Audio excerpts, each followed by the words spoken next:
in communication with the station for nearly 3 hours. For a time, NASA's ground control was only able to contact the space explorers, 2 Russians, 1 American, every 90 minutes when the station passed over Russia. Had to do with a computer glitch there. And of course, that story we've been following for a week now, the meteor that became a meteorite that crashed to Earth in Russia, they say was about 55 feet in diameter, weighing 10,000 tons, was made from a stony material, making it the largest such object to hit the planet in more than a century. Science advisor, head of the EnterpriseMission.com, Richard C. Hoagland. What do you think of all this, Rich? Well, have you seen the videos I've been sending you? Yeah, I sure have. What do you think? It's strange. Well, tell people why it's strange. No, you tell them. That's why you're on. I'd like you to tell me what you see in these videos. Well, I see them splitting off, but I also see something that seems to be coming at it.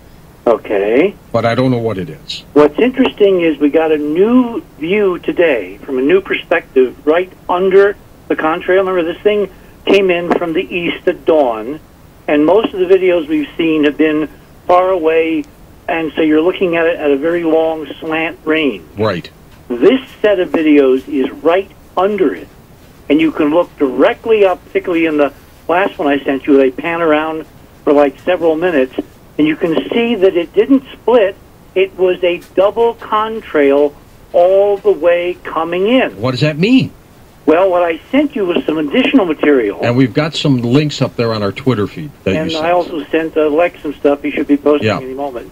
And I'm going to have a complete analysis on Enterprise Mission in the next few days. There's a lot of work, a lot of stuff to type, so people be patient. Remember, well, come on, though. Don't tease us. What's going on here? If you look at wind tunnel tests with airfoils, like wings on big, heavy aircraft, or discs, like saucers, if you put them edgewise to an airstream, and you put them in a smoke test where you have smoke that makes the air currents visible, you get twin counter-rotating vortices from either the wingtips or the edges of the disc. So you're saying what a caller said on Friday when you were with us, that maybe that the Russians shot down some kind of saucer. If this thing had been a rock or a snowball, round, tumbling, you wouldn't get these stabilized vortices. This is, to me, and any physicist looking at this was a stabilized artificial object coming in at over Mach 60. And in one of those videos, you can see something come up behind it, chase it, catch it, and then there looks like an explosion. This is not just a simple meteor, as we said Friday night. Let's go take a look at it. It's on our Twitter feed at coasttocoastam.com and also enterprisemission.com, Richard C. Hoagland's website. It is amazing, yet scientists are continuing to say this is the biggest object to hit the planet in more than a century. After listening to Coast to Coast, I went back through the footage I showed and was able to capture. It was real hard to do it, but was able to capture that. Where you could see it's a double contrail. Oh yes. Just like what Richard C. Hoagland's talking about. See, it caught my eye the other day, but I didn't think much of it. Thought it was kind of strange, like maybe it was a plane or something. It didn't seem... What's really going on? Alright, I had to show you that. On February 19th is when Richard C. Hoagland was talking about this with on Coast to Coast with George Norrie. Alright, moving on. But there, you get to see it yourself.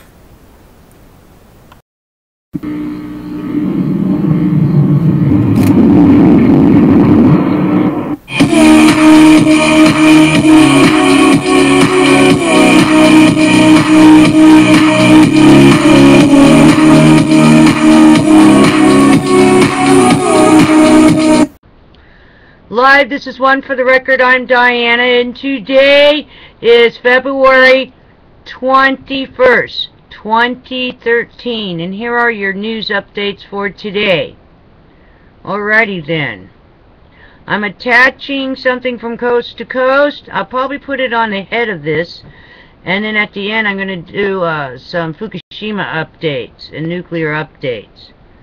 Alright, from Miss Milky Clown Channel 1. Miss Milky the Clown 1 channel. Alright, here we go. The Watchers watching the world. That's why it's running late tonight, folks. Sorry about that. But it's taken me a lot to edit some of the things out. Get it to where I want you to see it. Alrighty then. Tropical cyclone Haruna spinning southwest of Madagascar. Okay, that's the only new thing there. Moving on. We got a lot of news tonight, though, because I'm attaching things. NASA sees this is the Extinction Protocol 2012 and beyond. NASA sees monster sunspot growing fast. Solar storms possible. Comet Lemon dazzles stargazers. One of the 3 comets to be seen in 2013. Saturn shockwaves reach supernova force. Heavy snowstorm slams U.S. Midwest. Americans stockpiling firearms in record numbers since 2009. Wow. Wow. That's it. Moving on. I'm loading that video. At the beginning of it, I think he talks about a recall on BMW, so just hang in there. Because I'd rather just get it up instead of, well, I might put that out. I don't know. We'll see how fast I can get this up. It's getting late for you guys. Alright, E&E News, Energy News, Fukushima. TEPCO presentation shows clumps of melted nuclear fuel outside containment vessel. Many unexpected situations are expected. Also today, new footage from Fukushima Unit 3 shows large amounts of debris and sediment accumulating on fuel racks. Also today, reporter on Unit 4 pool at Fukushima, water was muddy and brown. Fuel inside not visible. Heads up on that. Asahi. Location of Fukushima melted fuel unknown. Could be scattered in piping vessels. We've yet to identify all hotspots around plant. And yesterday, TEPCO finds 920 millisieverts per hour in Fukushima Unit 1 tourist room. Gunderson, there are fuel fragments outside the containment. And that's what they kept saying, everything was stabilized. It's outside the containment. Alrighty then. That's horrible. Alright. Oh, we can't control the phone now, so we'll just let it keep going in the background. Okay. So, U.S. Canada. U.S. Canada. I'm not going to edit that out. February 21st, newspaper. Uncontrolled gas well engulfs is highly pressured new flyover of area. Numerous work and supply vessels. Also today, mysterious bubbling reported by Salt Dome 50 miles from giant Louisiana sinkhole. Sheriff asking motorists to stay away. Also today, latest photos show oil sheen covering giant Louisiana sinkhole. Also today, U.S. nuclear worker died after falling while in contaminated area. Had on anti-contamination clothing. Ambulance medical personnel checked for radiation. Wow. Heads up. Yesterday, uncontrolled gas flow continues from well in Gulf of Mexico, trying to stop it from moving underground. Alrighty then, that's all the news for today. The real news. Now, there's some more real news coming up from a couple days ago. Because I'm going to keep updating everything on those meteorites. As soon as I find out something, I'm letting you know about it. Alrighty then. So, it's the eve of Friday. I was going to try to do some shout-outs, but we don't have time. Maybe we'll do it on Friday. Alright, we'll try to do it tomorrow. I'll try to do it early, a segment for you guys. Alrighty then. It is 4 days down. Hang in there. 1 to go before the weekend. Wow. Alrighty then. Take care and always be safe and always be prepared for anything. Alrighty then. Take care. Look how that must have been a long message there.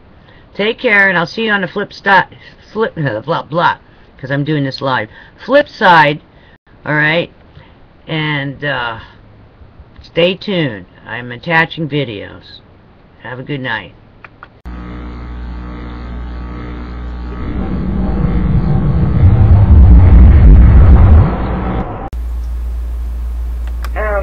The reason this is significant with Wackenhut and this computer program is what could a program like this be used to do? We know that it was sold all over the world. What were they modifying the program for? Were they modifying it so they could get in all of the codes that were sold all over the world? Or were they modifying it to make it interactive all over the world? Now, here again is some more speculation, but if anyone is paying attention, we know that they're now using little computer chips in dogs to track them. Now, these have to be scanned by a scanner from 6 inches away, but we also know that all of the cars that have been put out in 93 have a barcode where the VIN number is, and only 3 weeks ago it was announced that toll booths are able to scan these barcodes as cars drive through from a distance. So the technology is there to scan barcodes and to obtain information by scanner from a distance from a moving object. And they're already using this in the commercial trucking industry, and if you travel the highways very much, you'll come to places where you'll see a sign, Vehicle Identification System in operation at this point. Right. And if you go by and if you have a radar detector on, your radar detector will go off and it will beep about 3 times, and that is the system querying your automobile. Now, as far as I know, they're only using this on major trucking firms, and they've only installed this on some trucks, not all. But they have the codes on cars too now. And the thing is, these little pellets in dogs' ears and so forth are being used pretty much all over now to identify dogs and track them from a distance.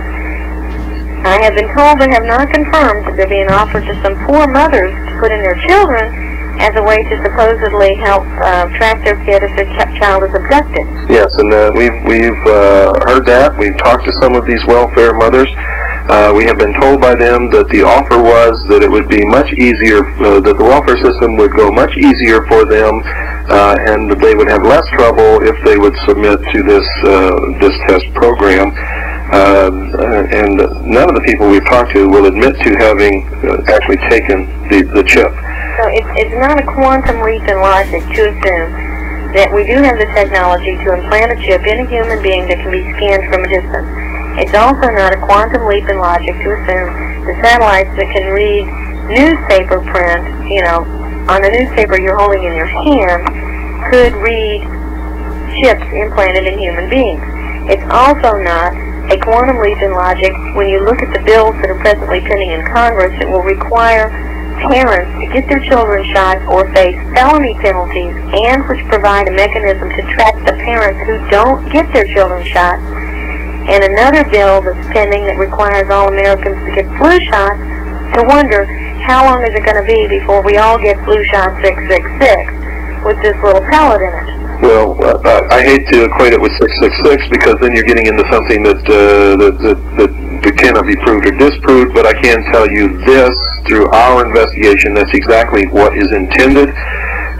The entire PET implant program was set up as the test vehicle in order to do this.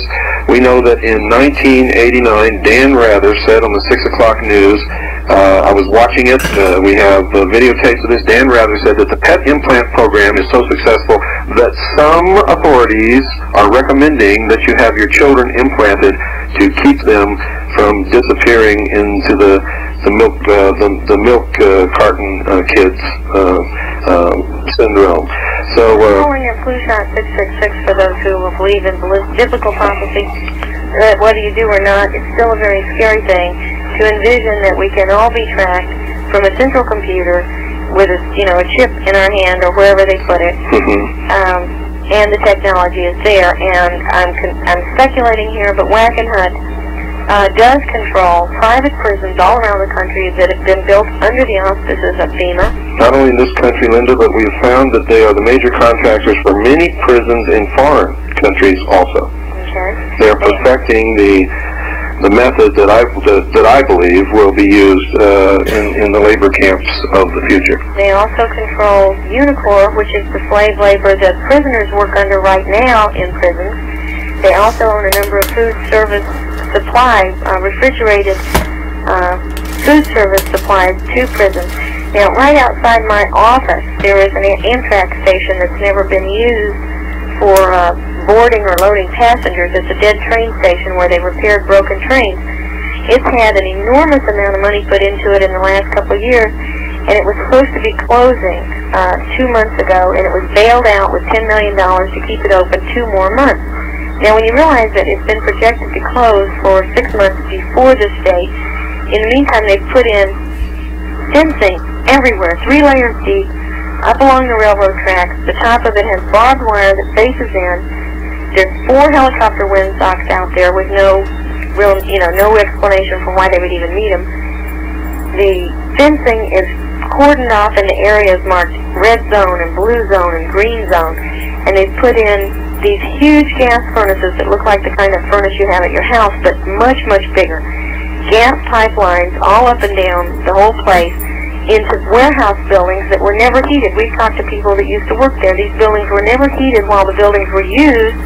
Now that they're warehouses, they've suddenly installed, what looks like hundreds of thousands of dollars in huge furnaces and new gas pipelines. Then on top of that, in front of some of these warehouse buildings, they've installed turnstiles, like you'd see at a zoo or someplace that a lot of people are going to go in and out of, with the fingers all the way up, and prison bars around the turnstiles so that there's no way to get in or out except through the turnstiles, and the turnstiles have sensors on them, electronic sensors. Now, I filmed this on videotape, and I'm trying to make a short little quick videotape to get out to people that don't believe me. And the other thing that they did within the last time that I was out there, within the preceding week, they put up little numbered blocks along the train tracks on the fence that are people size. Okay, like you see for parking spaces, only they're not parking space size, they're people size. Now, they're not expecting a ton of people in this place because even fully manned, they have 250 employees for 3 shifts. That's roughly 82 people a shift. It's nothing. They don't need any of this for security out there. It's a dead train station with a lot of beat-up train pieces. Linda, let me stop you right there, because I'm telling you right now, this is awfully scary what you're saying, and somebody is going to want some proof of what you're saying. Can you give it to them? How can they get it? Well, right now, this minute, the only way they could get it is come over. We made some still photographs and got a few copies of that made, but I also did go out and videotape the whole thing. And I just simply I have never operated a video camera before, and when I filmed this, I laid the camera down on the seat and I filmed my leg part of the time. And I got to find somebody that can cut out that piece where I film my leg. But other than that, we've got a videotape we could copy, and people can see this for themselves. Have you done anything to safeguard this videotape or those photographs? Sure, we got them in different places. Different people have seen them. But we've been taking tours out there. We've been taking groups of people from around here out there to see this themselves. I mean, you can see it from the streets. You can walk around. Where is this at? It's on 202 Garstang Street, off of Emerson Avenue in Beech Grove. If you go to Beech Grove, Indianapolis, which is just southeast of downtown Indianapolis, and you can get to it right off Interstate 465. You get off at the Emerson Avenue, Beech Grove exit off 465. You go north about a mile and a half, Garstang Street's on your right. And you'll see Amtrak trains ahead of you on your right, too. I mean, it's kind of hard to miss. It's not at a traffic light, but the traffic light just north of it is Main Street to Beech Grove, so if you get there, you've gone too far. The traffic light just south of it is at a Kroger store. So it's between the Kroger and Main Street, off Emerson Avenue in Beech Grove. You turn right onto Garstang Street, and they've also put up a new sign lately. There's an old sign that says Garstang Street. There's a new blue one that says Walter Barracks Avenue, or Walter Barracks Boulevard or something. It's Walter Barracks, B-A-R-R-I-C-K-S, it's blue. So there's actually two signs on that street. So just turn onto that street. You're going to be driving alongside of it. You can pull up into the parking area of it. The first left-hand turn is into the parking area. Follow that down and around, and the farther back you get into it, the worse it looks. It doesn't look too bad up front. It looks like, well, they got some security fencing up. They got a few cameras. Not any real big deal. Then you go down to the next entrance to the place into the parking lot. You see that they repaved the whole parking lot. They got a little guard shack there that's got a set of turnstiles inside of it. The only way to get to it is to walk through these turnstiles, and you come out into a fenced-in area that loads right up at the railroad track. And that's where it says red zone in big letters on a sign. And then there's these little numbered compartments, little numbered signs on the fence. And it's not a parking area because you can't get in there and park. And then you go on a little further down and go into the next entrance up into the left, and you will, at the end of that, you're going to see a big, huge fenced-in area right up along the railroad tracks, a big warehouse building with another set of these turnstiles in front of it. That's where you can see the gas pipes and so forth that have been run to all these warehouses, and they even say natural gas right on them. And these huge furnaces. Now, we had a guy fly over and take aerial photographs of this place, and these furnaces are everywhere.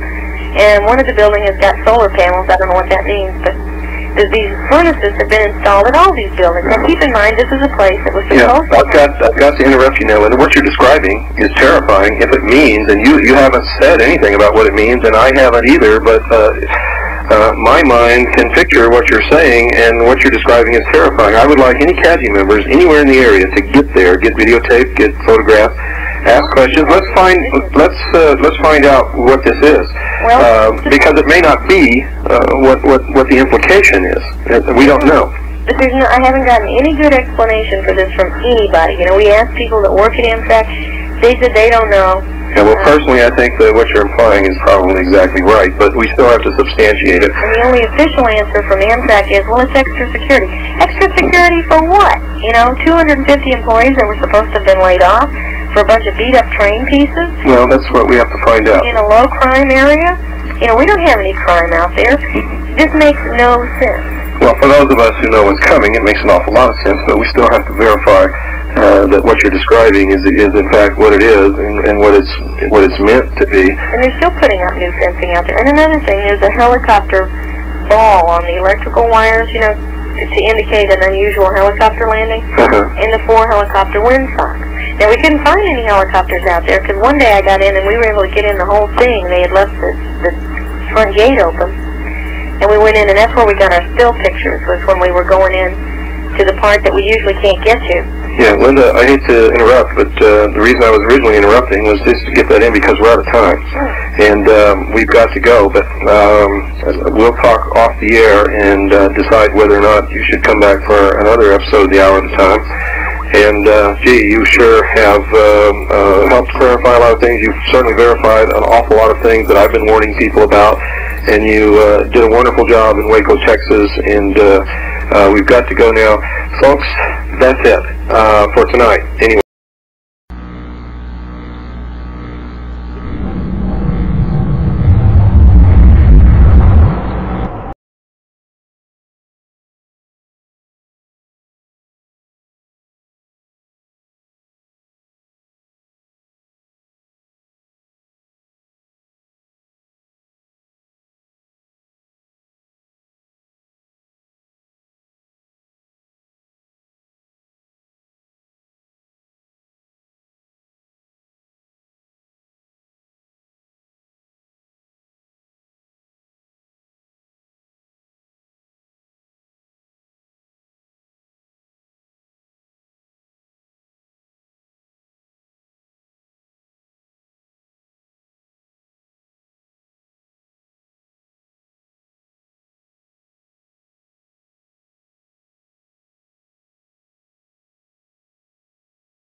The operator of the Fukushima Daiichi nuclear plant has for the first time included an outside expert in its inspections of one of the reactors. Tokyo Electric Power Company officials said the spent fuel storage pool in the number 4 reactor building is strong enough to resist earthquake. Hydrogen explosion shortly after the March 11th disaster. TEPCO officials have been examining the storage pool every 3 months. The pool contains more than 1,500 fuel rods, the most at the plant. TEPCO officials said the latest inspection found that the pool had not tilted. They also said no major change was seen from measurements taken in November in the size of a bump in the western wall believed to have been caused by the blast. Inspection found that the pool had not tilted. They also said no major change was seen from measurements taken in November in the size of a bump in the western wall believed to have been caused by the blast. TEPCO allowed only one outside expert to join and did not release the name of the person. TEPCO allowed only one outside expert to join and did not release the name of the person. A section of roof at the Chernobyl nuclear complex has collapsed, prompting workers to evacuate. Ukrainian authorities say no one was injured, and they say there were no leaks of radiation. Officials say a 600 square meter section partially covered the turbine hall. Workers built it after the nuclear disaster in 1986. It gave way under the weight of heavy snow. Contractors are building a new protective structure to cover the number 4 reactor about 150 meters away. Foremen for a French construction company pulled out 80 workers as a precaution.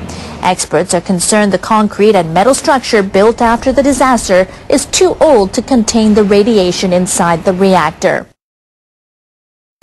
And the jury is still out on whether faults also pose a threat to the country's only 2 operating reactors. Geologists are preparing to dig some more at the Oi nuclear plant in central Japan in the hope of finding more conclusive evidence.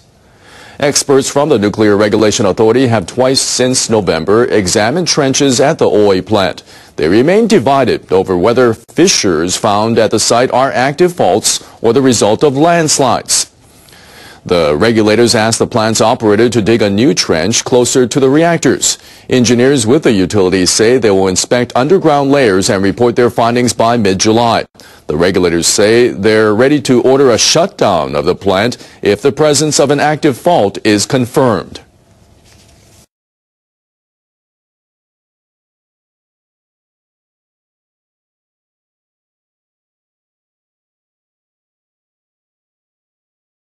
Experts with Japan's nuclear regulator have thrown another wrench into plans to put some power plants back online. Officials with the Nuclear Regulation Authority have been looking at 6 complexes to see if they're stable.